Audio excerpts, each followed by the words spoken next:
Lettre 19. Quitter les hauts emplois pour le repos. Je tressaille de joie chaque fois que je reçois de tes lettres. Elles me remplissent d'un bon espoir. Ce ne sont plus des promesses, ce sont des garanties. Persévère, je t'en prie, je t'en conjure, car qu'ai-je de mieux à demander à un ami que de prier pour lui-même?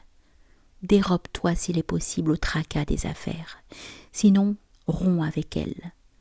Voilà bien assez de jours gaspillés. Commençons, vieux que nous sommes, à plier bagages. Saura-ce faire ombrage à personne? Nous avons vécu dans la tourmente. Allons mourir au port. Non que je te conseille la retraite comme moyen de renommée. Il n'y faut mettre ni gloire ni mystère. Jamais en effet je ne te réduirai tout en condamnant la folie des hommes à chercher un antre et l'oubli.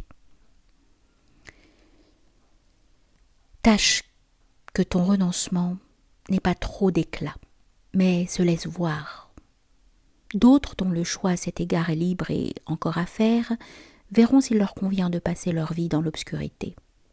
Pour toi, cela n'est plus possible.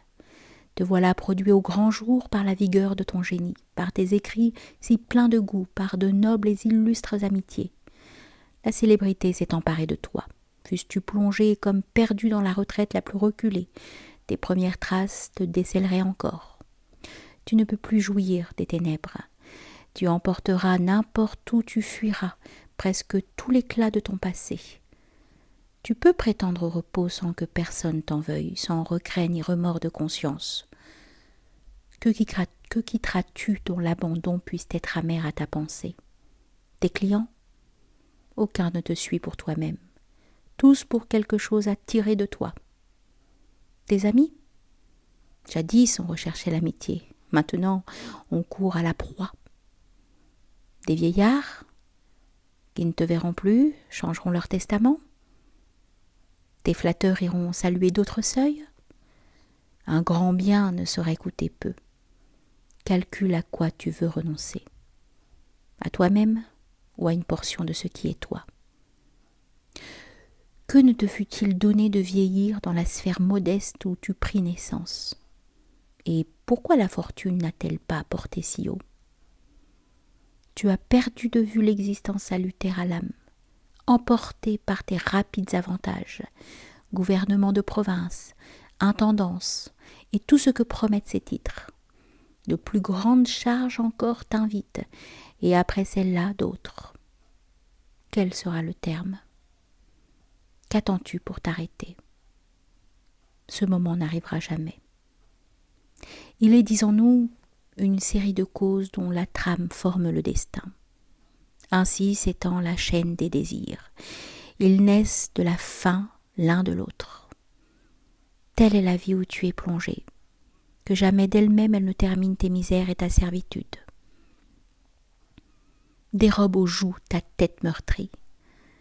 Mieux vaudrait qu'elle fût tranchée une fois qu'incessamment courbée.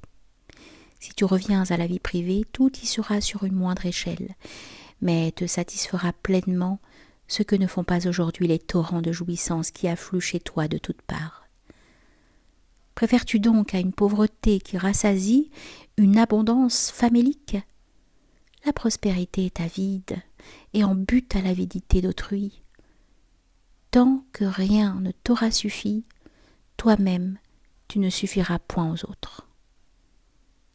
Comment sortir de cette position? Comme tu pourras. Songe combien de hasards, l'argent, combien de travaux les honneurs t'auront fait braver. Ose enfin quelque chose pour le repos. Sinon, condamné au souci des gouvernements de province, puis des magistratures urbaines, tu vieilliras dans le tracas, dans des tourments toujours nouvelles. Il n'est réservé ni douceur, ni de mœurs assez heureuses pour y échapper. Qu'importe en effet que tu veuilles le repos, ta fortune ne le veut pas. Et si tu lui permets de grandir encore, à quelque progrès qu'elle s'élève, il y aura progrès dans ta crainte.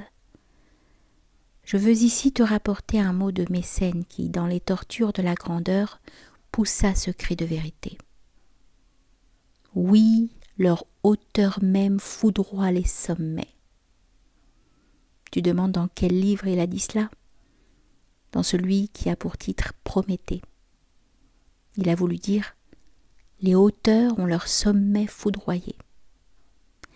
Est-il pouvoir au monde au prix duquel tu voulus afficher une telle ivresse de style? Mécène avait du génie. Il eût enrichi d'un grand modèle l'éloquence romaine si sa haute fortune ne lui eût ôté sa force, disons le mot, sa virilité.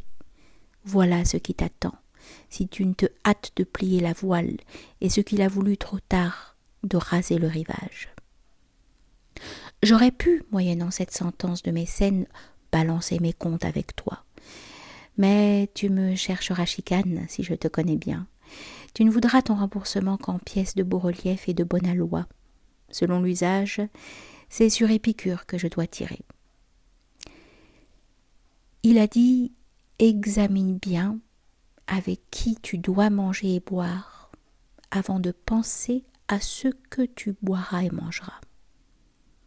Car manger la victime sans amis, c'est vivre comme les lions et les loups. » Un ami, tu ne l'obtiendras que dans la retraite. Ailleurs, tu auras des convives triés et classés par le nomenclateur dans la foule qui vient te saluer. Il se méprend fort celui qui cherche des amis dans son antichambre et qui les éprouve à table. Il n'est pire malheur pour l'homme obsédé d'occupation et de richesse que de croire à l'amitié de gens qui n'ont point la sienne, ou à l'efficacité de ses bienfaits pour se la réconcilier. Souvent, plus on nous doit, plus on nous hait.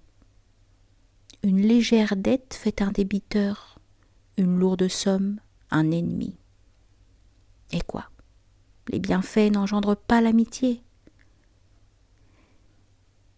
Si fait quand on peut choisir à qui l'on donne, quand on les place, quand on ne les sème point au hasard. Ainsi, tandis que tu travailles à t'appartenir complètement, mets toujours à profit ce conseil des sages. Attache plus d'importance au caractère de l'obligé qu'à la nature de l'obligation.